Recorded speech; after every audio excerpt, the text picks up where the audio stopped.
Hello my dear student. एक बार फिर से आप सभी का हमारे एजुकेशन हब आरपीवाई चैनल पे स्वागत है। और मैं उम्मीद करता हूँ कि आप सभी बच्चे स्वस्थ और मस्त होंगे और अपना अध्ययन सुचारू रूप से कर रहे होंगे। साथ में आप सभी ने आज इस राष्ट्रीय पर्व आज़ादी के उत्सव को बड़े हर्ष और उल्लास के साथ मनाया होगा। आप सभी को इस आज़ादी दिवस की हार्दिक शुभकामनाएं। हम जनरली अगर 10th क्लास में कोई पास आउट बच्चे होते हैं तो उनके लिए हम देखते हैं कि अधिकतर जितने भी सब्जेक्ट मोस्टली सब्जेक्ट उनके लिए एक नए सब्जेक्ट की भांति तरह होते हैं। और उसमें क्या होता है कि नए सब्जेक्ट को समझने के लिए जिस प्रकार से आपने जब मोस्टली छोटी क्लासेज में जब स्टडी स्टार्ट किया होगा, फर्स्ट टाइम स्कूल आए होंगे, तो आपने nursery play group UKG LKG में आपने देखा होगा कि सबसे पहले आपको उनका बेसिक नॉलेज दिया जाता है। ठीक वैसे ही जो 10th क्लास में पास आउट बच्चे हैं और जिन लोगों ने या जिन स्टूडेंट्स ने साइंस को सिलेक्ट किया है, यानी अपने फ्यूचर में भविष्य में अपनी प्लानिंग के अनुसार उन्होंने साइंस वर्ग को चुना है, तो साइंस फैकल्टी और साइंस वर्ग को चुनने का मतलब यह होता है कि पहले आपको अपने आप को खुद को मोटिवेट रखना है। साथ में आपको क्या करना है कि निश्चित ये मन में, दिमाग में, माइंड में बैठा लेनी है ये बात कि हमेशा डेली जो पढ़ाया जाएगा, 11th हो या 12th, साइंस के बच्चे को डेली जो भी पढ़ाया जाता है क्लास में, जो भी वर्क दिया जाता है उसे डेली करना होगा। अगर आपने किसी कारण से अगर बीच में वर्क नहीं किया तो नेक्स्ट डे की क्लास में क्या टॉपिक होंगे, कैसे होंगे, कुछ भी समझ में नहीं आएगा। इसलिए मेरा आप सभी से यही रिक्वेस्ट होगा कि जो भी पढ़ाया जाए उसे डेली तैयार करें, रोज़ाना याद करें और उसे समय समय पर रिवीजन का टाइम देते रहें। चलिए आज हम केमिस्ट्री, हमारा एक सब्जेक्ट है केमिस्ट्री, जिसके बारे में हम अध्ययन करते हैं। हमने देखा कि ऑलरेडी केमिस्ट्री के 4 लेसन आपके 10th क्लास में थे और जो बच्चे मुझसे 10th क्लास में पढ़े थे उन सभी को मालूम है कि हमने वहाँ पर केमिस्ट्री के 4 लेसन पढ़े थे। पहला था केमिकल रिएक्शन, रासायनिक अभिक्रियाएं। दूसरा आपने पढ़ा था धातु और अधातु, मेटल एंड नॉन मेटल। तीसरा आपने वहाँ पे पढ़ा था एक प्रकार से कार्बन और कार्बन के यौगिक, कार्बन और इट्स कंपाउंड या एलोट्रोप्स। और इसके अलावा आपने एसिड बेस, ये 4 अम्ल क्षार, इस प्रकार से 4 लेसन पढ़े थे। अब उन्हीं को 11th 12th में उसी केमिस्ट्री के जो लेसन आपके 4 थे उन्हीं को आगे डिटेल से पढ़ना है। इसके अलावा आपके एक लेसन था जो पीरियोडिक टेबल का था, जो लास्ट ईयर सिलेबस से हटा हुआ था, लेकिन फिर भी हमने आपके जो टॉपिक के अकॉर्डिंग मेटल, नॉन मेटल थे, इसके अलावा कार्बनिक कंपाउंड थे, उसके आधार पे मैंने कार्बन और उसके कंपाउंड के आधार पर मैंने आपको 30 एलिमेंट यानी पहले 30 तत्वों को याद करवाया था, जिसमें hydrogen, helium, lithium, boron, carbon, इस प्रकार से आपको स्कैंडियम, स्काई टाइप वाली कार में फिर कोई निकला, कॉपर, जिंक, ऐसे कुछ ट्रिक से लिखवाया था मैंने जिंक तक। ठीक है, चलिए हम बात करते हैं केमिस्ट्री के। सबसे पहला देखो, कोई भी चीज़ पढ़ने से पहले उस चीज़ की हमें ज़रूरत क्यों पड़ी, आवश्यकता क्यों पड़ी, उसके बारे में हम जानकारी लेते हैं। सपोज दैट यहाँ पे कुछ टॉपिक्स लिखे हुए हैं, पहले उनको हम डिस्कशन में करते हैं। सबसे पहले लिखा है इंट्रोडक्शन। इंट्रोडक्शन का मतलब है केमिस्ट्री सब्जेक्ट की आवश्यकता क्यों पड़ी। क्योंकि जनरली हम देखते हैं प्रत्येक चीज़ हमारे चारों तरफ इन्वायरमेंट है, यहाँ तक कि ह्यूमन बॉडी है वो भी एक प्रकार से केमिकल से बनी हुई है, तो केमिकल का अध्ययन करना ही केमिस्ट्री में अधिक होता है। और केमिस्ट्री के जो जनक हैं वो क्या है, लावोसिए हैं। जिसे लावोसिए जो जनक हैं वो केमिस्ट्री के जनक हैं। और लावोसिए के द्वारा केमिस्ट्री का क्या किया गया था, सर्वप्रथम डिस्कवरर माना जाता है। लावोसिए ने केमिस्ट्री का खोजकर्ता या जनक माना गया। उसके आधार पर सर्वप्रथम हमें केमिस्ट्री से अगर सब्जेक्ट सीखनी है तो अभी तक नेचर में, प्रकृति में लगभग हम जनरली देखते हैं 20 से 30 व्यक्ति के नाम याद करना या कुछ चीज़ों को याद करना काफ़ी कठिन होता है, लेकिन लगभग 118 एलिमेंट अभी तक डिस्कवर किए जा चुके हैं। 118 तत्व ज्ञात किए जा सकते हैं और जो 118 तत्व हैं जिसमें से हमें 30 याद करना जनरली कठिन माना जाता है। जबकि हम यहाँ देखेंगे कितने बेसिक और आसान और ट्रिकी तरीके से समझते हुए हम 118 तत्वों को मात्र 5 मिनट में लिख देंगे। कहने का मतलब है हम इस आधार पर पढ़ेंगे कि 118 तत्वों को लिखने में हमें कोई टाइम नहीं लगेगा, बिल्कुल हम मात्र 5 मिनट में पूरी पीरियोडिक टेबल को बना देंगे। साथ में ही पूरी पीरियोडिक टेबल को बनाना ही सीखेंगे। उसके अलावा कौन कौन से पीरियोडिक टेबल में खंड हैं, ब्लॉक हैं, उनके अध्ययन करेंगे और कौन कौन से एलिमेंट का कितना एटॉमिक नंबर है, यानी कितना परमाणु क्रमांक है, कितने नंबर पे वो आवर्त सारणी में आएगा। जैसे आपसे क्वेश्चन पूछा जाए 67 पे क्या आएगा, 92 पे कौन सा एलिमेंट आएगा, 108 पे कौन सा आएगा, 32 पे क्या आएगा। तो ये जो एटॉमिक नंबर हैं, निश्चित जो उनको नंबर दिए गए हैं पीरियोडिक टेबल में, उसको हम कैसे फाइंड आउट कर सकते हैं और किस आधार पे हम उसकी खोज कर सकते हैं, कैसे उसको हम क्या कर सकते हैं, लिख सकते हैं। तो उस आधार पे हम उनको सीखेंगे। सबसे पहले ही दिया गया है इंट्रोडक्शन, फिर दिया गया है why do you we need to classify element.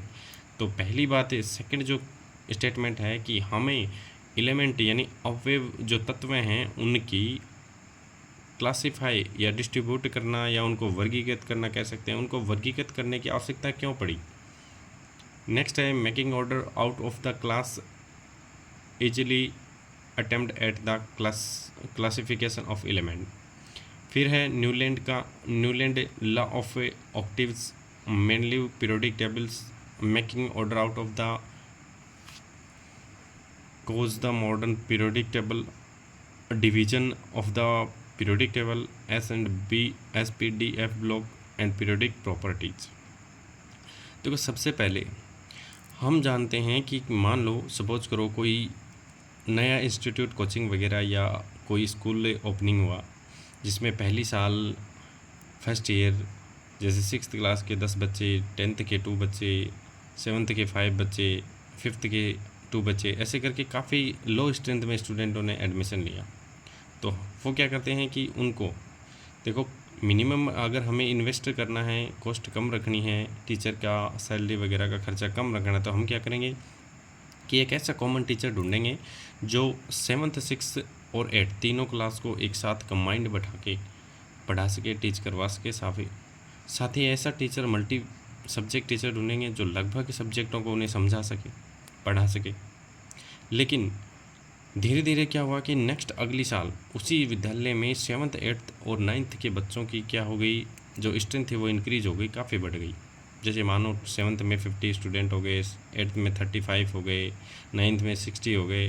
तो ऐसे स्टूडेंट की संख्या बढ़ने पर क्या हुआ, अब हम देखेंगे कि स्टूडेंट जैसे जैसे बढ़ गए तो हमें क्या करना पड़ा, अब उन्हें अलग से पर्टिकुलर रूम देना पड़ा, यानी अलग से उनके लिए क्लासरूम की व्यवस्था करनी पड़ी। 7th के बच्चों को अलग बैठाया गया, 8th के अलग। ठीक ऐसा ही पीरियोडिक टेबल के साथ हुआ। सर्वप्रथम जब कम एलिमेंट थे तो उन्हें याद करना काफ़ी आसान होता था और इजीली सभी याद कर लेते थे, लिख लेते थे। लेकिन जैसे जैसे एलिमेंट की संख्या में इंक्रीमेंट होता गया, डिस्कवर होते गए, खोज होती गई डिस्कवरी उनकी, तो वैसे वैसे क्या हो गया, एलिमेंट बढ़ते गए और 118 एलिमेंट हो गए। अब सभी को एक निश्चित तरीके से याद करना काफ़ी कठिन होता है, इसलिए हमने क्या किया, जो भी साइंटिस्ट थे, हम केमिस्ट्री में जो भी साइंटिस्ट थे सभी ने क्या किया, अलग अलग प्रकार से एलिमेंट को डिस्ट्रीब्यूट किया उनकी properties, physical and chemical properties के आधार पर। जैसे कुछ एलिमेंट ऐसे हैं जिनके मेज़र किए गए कि इनके फिजिकल और केमिकल प्रॉपर्टी लगभग सिमिलर हैं, अप्रोक्सीमेट सिमिलर हैं, तो उनको एक वर्ग में यानी एक ब्लॉक में रख दिया गया। उनके पीरियड बना दिए गए, यानी उनको पीरियड्स और ग्रुप्स में डिवाइड कर दिया गया। और सबसे पहले हम बात करते हैं earlier attempt of classification element. देखो आज हम जनरली वर्तमान में जो भी आवर्त सारणी पढ़ रहे हैं वो हेनरी मोजले के द्वारा दी गई है, जिसे आधुनिक आवर्त सारणी का जनक माना जाता है। लेकिन अगर आपसे पूछा जाए कि मॉडर्न पीरियोडिक टेबल का डिस्कवरर कौन है, तो हेनरी मोजले। लेकिन यदि पूछा जाए कि आवर्त सारणी का जनक कौन है, पीरियोडिक टेबल का डिस्कवरर कौन है, तो हम क्या कहेंगे, मेंडलीफ को कहेंगे। और उससे भी पहले जनरली पढ़ाते नहीं हैं, जिनको इम्पोर्टेंट नहीं देते हैं, तो मैं मानता हूँ कि बाकी साइंटिस्ट को भी इम्पोर्टेंट देना चाहिए, क्योंकि उनकी बातों से ही आगे कंक्लूजन लिखते गए नए साइंटिस्ट। जैसे मेंडलीफ ने लोथरमेयर के कर्व से कुछ सीखा, तभी आगे अपना स्टेटमेंट दिया। और मेंडलीफ के जो खुद के पोस्टुलेट से, उसी के खुद की अवधारणा थी, उसी के आगे बढ़ाते हुए क्या किया, मॉडर्न पीरियोडिक टेबल में हेनरी मोजले ने उनका यूज करते हुए आगे उसको बढ़ाया। तो सबसे पहले हम करते हैं डोबेराइनर का ट्रायड्स नियम। देखो ट्रायड का मतलब होता है त्रिक नियम। त्रिक का मतलब ये है कि डोबेराइनर ने क्या किया, 3-3 के जोड़े बनाए, यानी उसने जो भी एलिमेंट जिस समय डोबेराइनर ने अपना सिद्धांत दिया उस समय जितने भी एलिमेंट खोजे गए थे उन सभी के 3-3 के जोड़े बनाकर इसने अपना स्टेटमेंट दिया था, यानी अपनी खोज की और अपना कथन दिया था। जिसको हम आगे पढ़ेंगे। दूसरा है अर्लियर अटेम्प्ट में दूसरा जो प्रिंसिपल या सिद्धांत जो दिया था, लॉ दिया था, किसने दिया था? न्यूलैंड लॉ ऑफ ऑक्टेवी, यानी न्यूलैंड का अष्टक नियम। पहला है डोबे राइनर का त्रिक नियम, दूसरा है न्यूलैंड का अष्टक नियम, और तीसरा क्या है? लोथरमेयर का कर्व, यानी लोथरमेयर का एक वक्र बनाया था इसने एटॉमिक मास को लेते हुए, उसके आधार पर। वो क्या था इसका? ठीक है, तो एटम की वॉल्यूम के आधार पर इसने क्या किया था? एटॉमिक मास और एटम के वॉल्यूम के आधार पर अपना नया सिद्धांत प्रतिपादित किया था। मेंडलीव ने अपनी आवर्त सारणी बनाई थी, और उसके बाद मोजले ने। मेंडलीव की आवर्त सारणी में लगभग 63-65 एलिमेंट्स डिस्कवर हुए थे, लेकिन बाकी को वो क्या नहीं कर सका? पीरियोडिक टेबल में एक निश्चित स्थान नहीं दे पाया, इसलिए वो क्या हो गई? फेल हो गई थी। लेकिन बाद में क्या आया? Modern periodic table. ध्यान रहे, अभी जो हम पढ़ते हैं पीरियोडिक टेबल, वो क्या है? मॉडर्न पीरियोडिक टेबल है, जो हेनरी मोजले के द्वारा दी गई थी। लेकिन आज तक भी हम पढ़ते आ रहे हैं, अभी तक भी वर्तमान में हाइड्रोजन का स्थान और हीलियम का स्थान उसमें कोई पर्टिकुलर फिक्स नहीं है।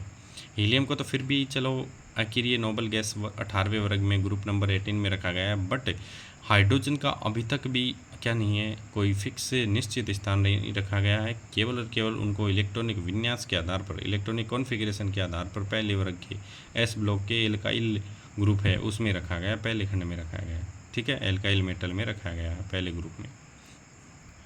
देखिए, प्रत्येक टीचर का अपना अपना नज़रिया, अपना अपना तरीका, अपने अपने टीचिंग मेथड होते हैं, जबकि मेरा टीचिंग मेथड यही कहता है कि सबसे पहले आपको केमिस्ट्री के बेसिक एलिमेंट्स हैं, जो 118 एलिमेंट्स हैं, उनका बेसिक नॉलेज होना चाहिए। जैसे देयरफॉर मैंने W लिख दिया, तो W से आप क्या समझेंगे? कौन सा एलिमेंट है? जैसे मैंने CN लिख दिया तो उससे क्या समझेंगे? CS लिख दिया तो उससे क्या समझेंगे? तो इसलिए पहले आपको 118 तत्वों को इस प्रकार से कंठस्थ करना है कि आपको नींद में भी अगर पूछा जाए तो आप उन एलिमेंट को लिख देंगे। चलिए हम बात करते हैं अर्लियर अटेम्प्ट में। पहली बात करते हैं डोबे राइनर का ट्रायड्स लॉ, यानी डोबे राइनर का त्रिक नियम। सबसे पहले लिखा है, he made groups for 3 elements having similar chemical properties called triads. यानी डोबे राइनर ने क्या किया कि 3 एलिमेंट के, यानी 3 तत्वों के क्या बनाए थे? जोड़े या युग्म बनाए, जिनका रासायनिक के गुण क्या होते हैं? एक समान होते हैं, और उसी को उसने क्या नाम दिया था? ट्रायड नाम दिया था, त्रिक नाम दिया था। फिर क्या किया उसने ये बताया कि कोई भी 2 एलिमेंट है, जैसे मान लिया कि A एलिमेंट है, दूसरा B और तीसरा C है, कोई भी तत्व है, मान लिए कि 3 तत्व हैं A, B और C, उसमें से जो B है, बीच वाला जो B है इसका एटॉमिक मास जो है वो लगभग A और C के एवरेज एटॉमिक मास के इक्वल होगा। जैसे मान लिया कि A और B और C, इनमें से A का एटॉमिक मास है, यानी आणविक द्रव्यमान m1 है, B का m2 और C का m3 है। तो एवरेज निकालेंगे। एवरेज आपको पता है कि राशियों का योग बटे राशियों की संख्या, यानी जो भी आपको आंकड़े दिए गए हैं उनको जोड़ लेंगे, नीचे जो संख्याएं जितनी बार दी गई हैं उनको जोड़ लेंगे और डिवाइड कर देंगे, वही क्या था? एवरेज। अब यहाँ से देखिए, A का एटॉमिक मास है m1, C का m3, तो m1 प्लस m3, और इसको 2 से डिवाइड करेंगे क्योंकि A और C दोनों क्या हैं? एक एलिमेंट, यानी दोनों टोटल कितने हुए? 2 हैं। तो एवरेज कैसे निकलता है? जो भी आपको मार्क्स दिए गए हैं, वैल्यू दी गई हैं, उन सभी का ऐड करके और क्या करेंगे? सभी राशियों का भाग लगा देंगे जितनी राशियाँ हैं। तो यहाँ पे ये क्या कहता है? एटॉमिक वेट है, जो मिडल एलिमेंट है, मिडल मतलब बीच का एलिमेंट है, उसका जो एटॉमिक वेट है वो क्या होगा? फर्स्ट और लास्ट, यानी फर्स्ट और लास्ट उसके आगे पीछे जो एलिमेंट लिखे हैं उनके एवरेज का क्या होगा? लगभग सिमिलर होगा। पूरी तरह इक्वल हो या न हो, लेकिन लगभग सिमिलर होगा। जैसे एग्जांपल देखिए नीचे, लिथियम है। अब बात करते हैं एटॉमिक मास क्या होता है, पहले उसका डिस्कशन करते हैं।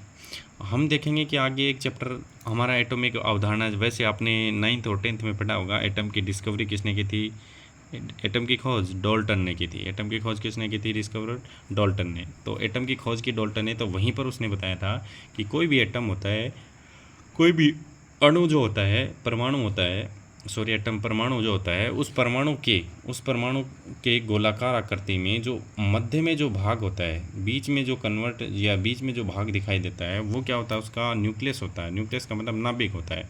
और नाभिक में क्या होते हैं? उसके न्यूट्रॉन और प्रोटॉन। क्या होते हैं? न्यूट्रॉन और प्रोटॉन, यानी N और P होते हैं। ठीक है। और बाहर जो उसके सर्किल या वर्तीय जो क्या होते हैं? पाथ होते हैं, वर्तीय जो मार्ग होते हैं, वो क्या होते हैं? एक प्रकार से उसकी कक्षाएं होती हैं। क्या होती हैं? कक्षाएं। और कक्षाओं में कक्षाओं को क्या कहते हैं, ऑर्बिटल कह सकते हैं, ऑर्बिट कह सकते हैं, सेल बोल सकते हैं। तो ऑर्बिट जो होते हैं उन ऑर्बिट में कौन चक्कर लगाते हैं, moving into free electron, electron अपनी मुक्त अवस्था में गति करते रहते हैं। ठीक है, तो एटॉमिक मास कैसे निकाला जाता है, हमेशा इस न्यूक्लियस में जो न्यूट्रॉन और प्रोटॉन होते हैं उनका सम कर लेते हैं, वही क्या होता है, उसका एटॉमिक मास होता है। कोई भी एटम है उसका एटॉमिक मास निकालने के लिए कौन रिस्पॉन्सिबल होता है, न्यूट्रॉन और प्रोटॉन। ठीक है, और न्यूट्रॉन प्रोटॉन का सम कर लेते हैं तो क्या आ जाता है, एटॉमिक मास आ जाता है। तो ये क्या कहता है, एटॉमिक मास ने, जैसे लिथियम है, लिथियम का एटॉमिक नंबर 3 है, आवर्त सारणी में 3 नंबर पे है, तो 3 नंबर तो इसका क्या हो गया, प्रोटॉन। यानी जो नंबर होते हैं एटॉमिक नंबर वो क्या होते हैं, प्रोटॉन की संख्या होती है। ठीक है, किसी भी एलिमेंट में, तो प्रोटॉन 3। ठीक है, और इसका एटॉमिक मास जो दिया गया वो कितना है, एरो लगाकर 7। इसका मतलब 3 प्रोटॉन है, 4 क्या इसमें न्यूट्रॉन है, तो 3 और 4 7, तभी तो क्या है इसका एटॉमिक मास क्या आ गया, 7 आ गया। इसी प्रकार सोडियम, सोडियम में 23 है, तो सोडियम कितने नंबर पे होता है, एटॉमिक नंबर कितना होता है, 11 होता है, और इसमें 11 और टोटल दिया गया कितना है एटॉमिक मास, 23, 11 23, तो 11 क्या है, इसमें प्रोटॉन है, 12 क्या है, इसमें न्यूट्रॉन है। तो इसी प्रकार पोटेशियम, तो ध्यान रहे ये ट्राइड क्या कहता है, देखिए ट्राइड कहता है कि इस पोटेशियम और लिथियम के एटॉमिक मास का सम कीजिए। सम किया तो 39 + 7 क्या आया, क्या आएगा, 46, और उसका एवरेज निकालना, एवरेज का मतलब 2 से डिवाइड करना है, तो क्या आएगा 23। और हमने देखा कि 23 ये किससे आया है, डोबे राइनर के ट्राइड से भी 23 आ रहा है, और वैसे भी सोडियम का क्या है, 23 एटॉमिक मास है। इसी प्रकार आप इनको देख सकते हैं, क्लोरीन, ब्रोमीन, आयोडीन, तो तीनों नॉन मेटल हैं और सिमिलर प्रॉपर्टी होंगी, सेम गुण होंगे। ऊपर वाले देख लो, लिथियम, सोडियम, पोटेशियम, तीनों क्या हैं, धातु थे, मेटल थे। इसी प्रकार क्लोरीन, ब्रोमीन, आयोडीन भी क्या हैं, नॉन मेटल हैं, और तीनों का ये एटॉमिक मास आपको दिया गया है। इनमें से क्या करेंगे, लास्ट वाले और फर्स्ट वाले यानी 127 और 35.5 को ऐड करेंगे और डिवाइड करेंगे, तो ये आएगा 81.25। अब यहाँ देखिए 81.25 है, जबकि यहाँ क्या 80। मैंने पहले ही कहा था सिमिलर हो सकता है, अप्रोक्सीमेट बराबर हो सकता है, ज़रूरी नहीं बराबर भी हो। तो ये बराबर ही लगभग, यहाँ देखो इक्वल ही है, यहाँ 80 यहाँ 100 क्या है, सॉरी यहाँ 80 यहाँ क्या है 81.25 है, और ऐसे आप समझ गए होंगे। यानी ट्राइड सीधी सी बात है कि 3 एलिमेंट होंगे, 3 में से पहले और तीसरे का एटॉमिक मास का जो एवरेज होगा वो बीच वाले के क्या होगा, सिमिलर होगा, लगभग अप्रोक्सीमेट इक्वल होगा। ठीक है, तो इक्वल हो भी सकता है, लगभग पास में कह सकते हैं इक्वल होगा। चलिए नेक्स्ट हम बात करते हैं इसकी लिमिटेशन क्या रही। अब बात ये हो गई कि डोबे राइनर का जो त्रिक नियम था वो केवल और केवल 3-3 के जोड़े बनाता है, यानी ट्राइड बनाता है, तो वो ट्राइड अधिक एलिमेंट तक लागू नहीं हुआ। थोड़े से तत्वों के बाद वो क्या हो गया, अप्लाई लागू नहीं होता।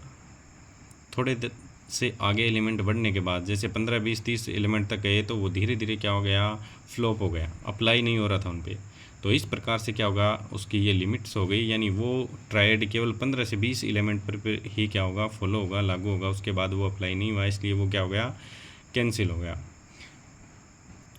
नेक्स्ट, अर्लियर अटेम्प्ट में सेकंड जो चांस है या सेकंड जो काम है वो किसने किया था, लोथरमेयर के वक्र ने।